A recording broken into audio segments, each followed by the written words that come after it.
2 दिसंबर की रात थी और 12 बजे के टाइम पे ऐसा लगा जैसे मिर्चों की गोदाम में आग लग गई। सब खांसने लगे, आंसू बह रहे थे, खांस रहे थे, उल्टी कर रहे थे बच्चे हमारे। उसके बाद हमने दरवाज़ा खोला तो देखा तो धुआं ही धुआं हो रहा था। कई लोग चिल्ला रहे थे कि गैस निकल गई, गैस निकल गई। कुछ समझ में नहीं आ रहा था गैस कहाँ से निकली, कहाँ जा रही, क्या है। पूरे में कोहरा ही कोहरा छाया हुआ था।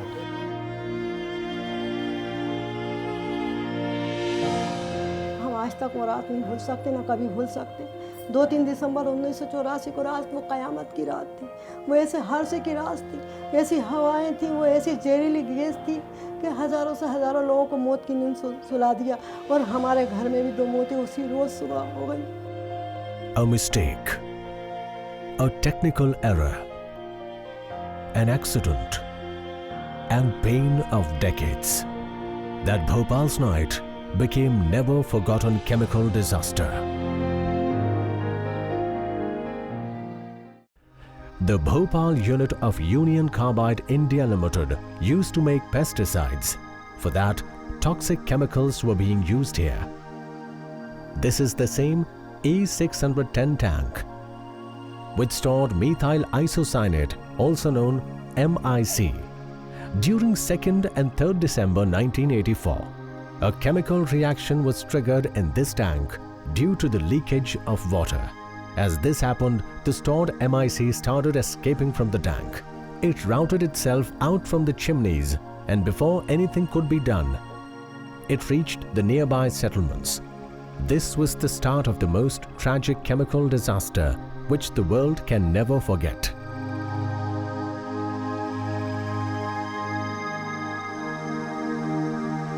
Whatever happened in Bhopal was not a one-day mistake. According to the later reports, since 1970, proper precautions were not being taken, in which the major fault was inadequate disposal of poisonous waste. For the waste disposal, solar evaporation dipping tanks were made.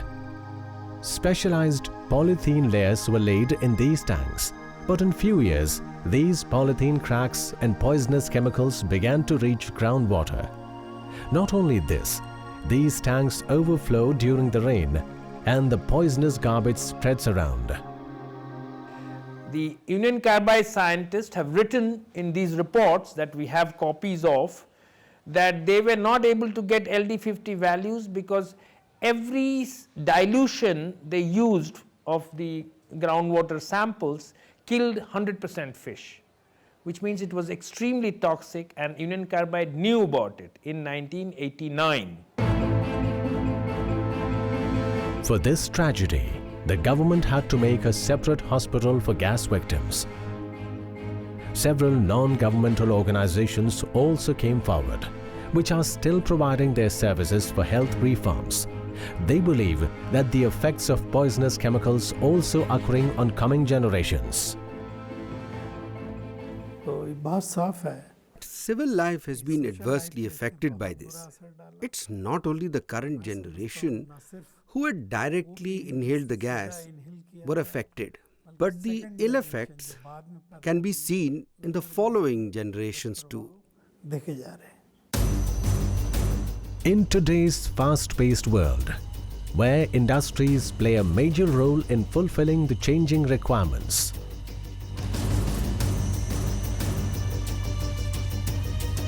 and chemicals are of great use in these industries, but these chemicals are causing environmental damage to disasters. Even after the Bhopal gas tragedy, there have been many small chemical accidents. September 2002, blast due to chlorine leak in GACL, Vadodara, Gujarat, which killed 4 and 20 were injured. December 2002, 18 employees and 300 villagers were injured due to chlorine leak in IPCL, Gandhar, Gujarat. November 2003, gas leakage in IDL Gulf Oil. March 2004, 1 dead and 8 injured due to leakage of hexane gas in a chemical factory in Maharashtra. March 2005, 8 dead due to leak of sodium hydride in Matic Lab, 1 Andhra Pradesh. March 2006, leakage of chlorine caused the death of 6 lives and 23 got injured in Kanoria Chemicals, Sonbhadra. May 2017, 450 children had to be hospitalized as one of the cantors leaked in Delhi's Tughlakabad Cantor depot. These children were from a school near the depot. Thankfully, the gas was not very harmful, so there was no loss of life in this incident.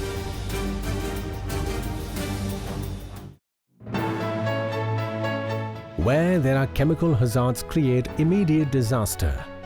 Lack of precautionary measures while dealing with chemicals can also lead to long-term hazardous effects on the environment.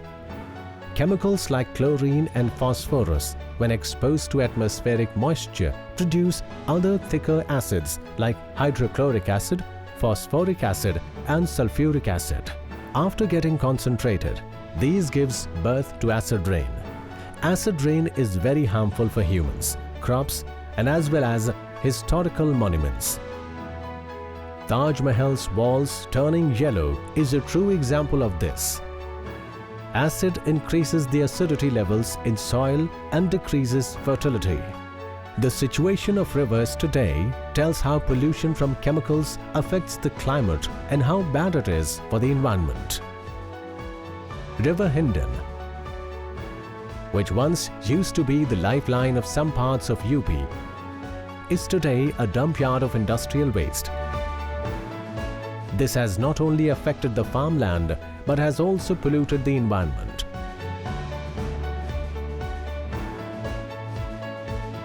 Various government and non-government organizations are trying to mend the situation since long. When we visited the nearby village and surveyed the people, it was evident that people were suffering from waterborne diseases, stomachache, gas problem, cancer like skin disease, etc. And people were unaware about these problems earlier. They could only relate to the fact that these problems are somehow connected to the water. Water is essential for both crops and humans. A lot of NGOs are there for conducting various programs on water. School kids are taught how to identify bad elements in water. This kind of awareness is necessary in today's times. ये transparent दिखाई दे रहा है ना आपको पानी, अगर मैं इसमें कोई कलर मिला दूं तो कलरफुल हो जाएगा। तो अभी तो इसका कोई कलर नहीं है, कलरलेस है और इसमें कोई स्मेल भी नहीं आ रही है और पीने में हमें सही लगेगा। हमें तुरंत इफेक्ट क्या करता है पानी के अंदर बैक्टीरिया। उस पानी को एक ट्रांसपेरेंट बोतल में, ज़रूरी नहीं कांच की में रखें, प्लास्टिक की बोतल्स होंगी आपके पास, उसमें डालिए और पानी को, बोतल को शेक कर लीजिए। आपने शेक करी, इसमें बबल्स दिखाई दे रहे हैं आपको, है ना? अगर ये bubbles with in 1 minute dissolve हो जाते हैं तो आपके पानी में बैक्टीरिया नहीं है।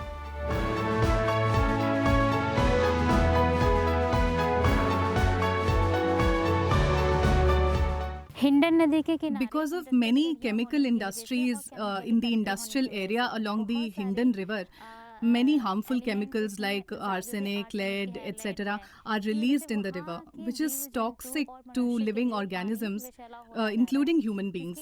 So it is quite essential to tell people staying in villages that how to make the water fit for drinking by using old age methods.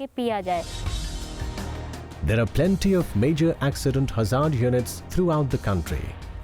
Other than this, so many registered and unregistered factories are using hazardous chemical regularly.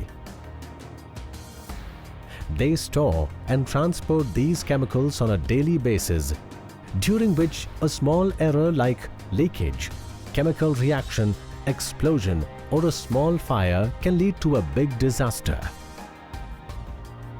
Sometimes natural calamities such as earthquakes, tsunamis or storms can also cause chemical disasters.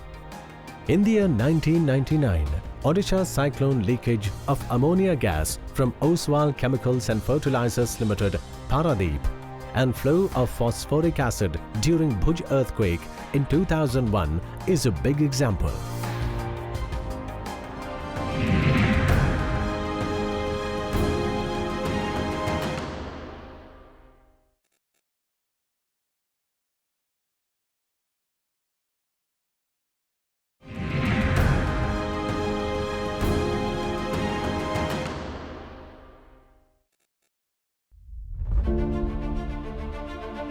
The Government of India has brought a lot of acts to help prevent industrial and chemical disasters, such as Explosives Act 1884, Petroleum Act 1934, Factory Act 1948, Pesticide Act 1968, Environment Safety Act 1986, National Environment Cooperation Act 1995 and Disaster Management Act 2005. Under these acts, a program called Major Accident Control System was initiated. A lot of factories were listed where the probability of a disaster is the most. It becomes the duty of the Factory Directorate to ensure that such factory take proper safety precautions. Schedule 3 contains list 684 chemicals and their quantity is also mentioned. If the quantity is more than the listed, we declare it MAH industry category. For example, take the case of LPG. If storage capacity is 15 tons or more, it is under MAH. We do inspections. If we visit a chlorine plant, we check minutely. It is ensured that pipes are not rusted. After Bhopal gas tragedy, the manufacturer, storage and import of hazardous chemical rules was prepared in 1989, under which the quality of chemicals, transportation and storage rules has been prescribed. Guidelines are: the storage should be away from plant. More than a fixed amount of the chemical cannot be placed on the workplace. The staff should be well trained. An inspection has to be done in major accident hazard units regularly. There should be a mock drill at least twice a year. Crisis groups have also been created at every level as well. There are major hazardous factories where there is great scope of chemical disasters. Today, these are fully under control. NDMA, along with Government of India, Ministry of Labour and Employment, all work together. And mock drills are compulsory in all hazardous plants. We judge preparedness for disaster mitigation by organizing these mock drills. Yara Fertilizers India Private Limited is an ideal example of how safety precautions should be taken in a chemical factory. They have their own emergency response unit, which consists of trained staff always on alert mode. Plus, fire engines and other equipment are also in place to deal with any kind of a fire situation. We have more than 250 fire sensors installed in the plant. And these are heat and smoke sensitive, and these sensors automatically provide information to fire control room. As we get information, we reach the emergency site immediately. A first aid dispensary has been created along with the emergency control room. Apart from this, the premises has also a hospital fully equipped to handle any emergency situation. An off-site emergency control room has also been created in case there is a possibility of areas outside the premises to be affected.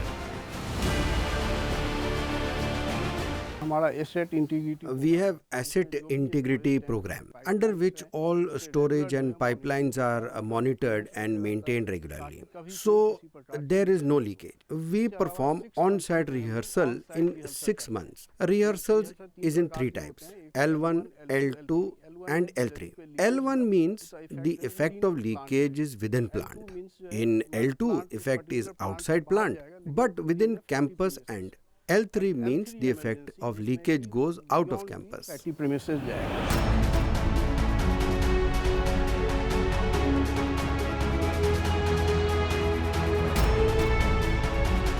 A mock drill is going on here to deal with any kind of emergency. The emergency control room got active as soon as it got information of ammonia gas leakage from one of the pipes.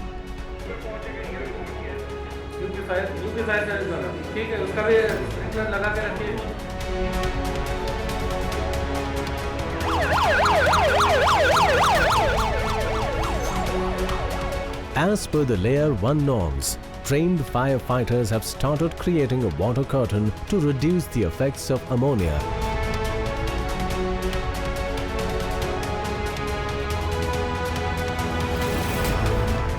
And people affected are rushed to the hospital.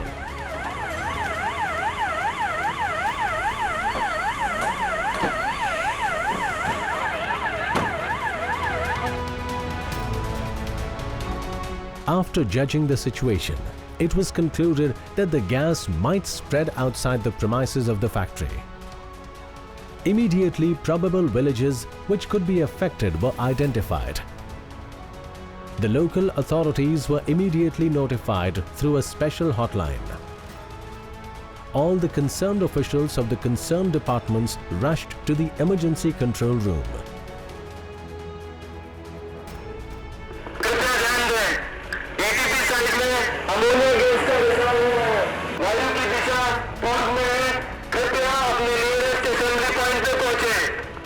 People are warned and alarmed through sirens and other communication means. Plant workers and other people gathered in the identified assembly area.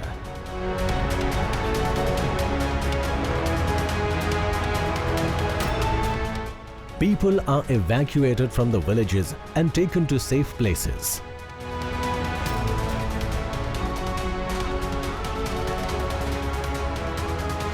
All this exercise prevented a bigger disaster to happen. This mock drill proved that precautions and well-preparedness can prevent a disaster to happen. Today we will talk about off-site emergency rehearsal. Why it is done and why we keep the local community aware of it. We manufacture urea fertilizer and ammonia is used in it. So we train local community on regular basis, make them aware so that we make good relation with them and communicate with them.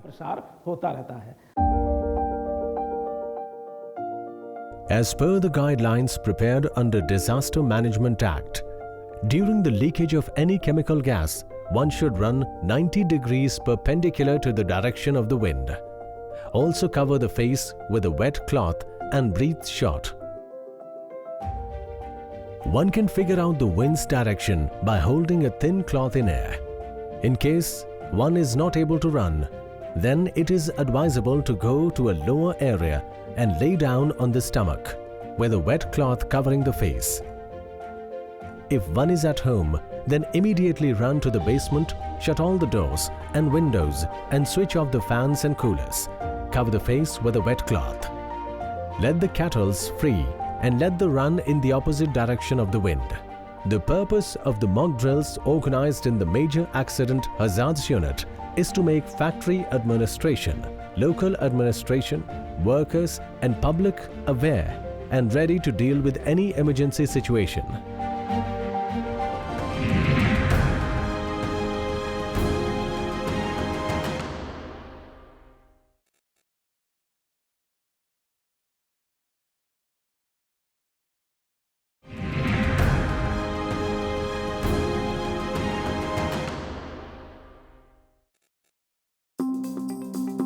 After the tragic incident of Bhopal, a Disaster Management Institute was established. The purpose of this institute was to make the industries safer and train various people involved in disaster rescue operations. Various workshops on this issue are regularly organized in the institute, and employees of government and non-government organizations are also trained. We are actually handling all types of training, consultancy, advisory services so that we can equip the government in terms of their policy formulations, preparations of guidelines, and also we can strengthen the community and all other different target groups so that they can at least be aware about the negative or undesirable impact of chemical disaster management.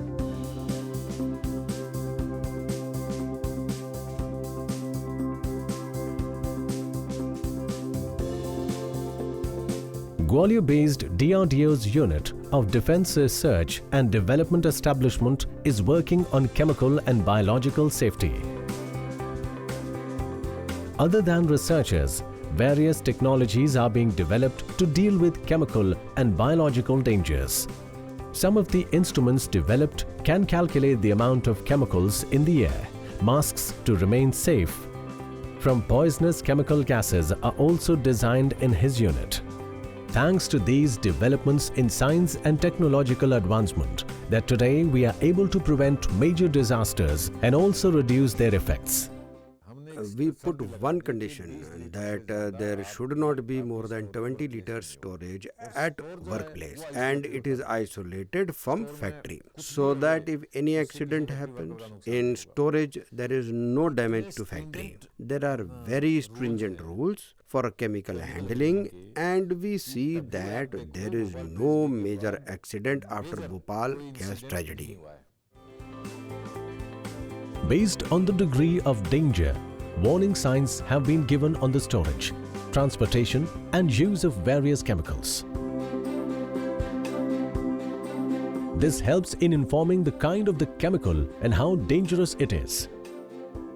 For example, yellow sign is for flammable liquids, red is for paints, inks and combustible liquids, blue is for corrosive liquids, and green is used for pesticides and insecticides.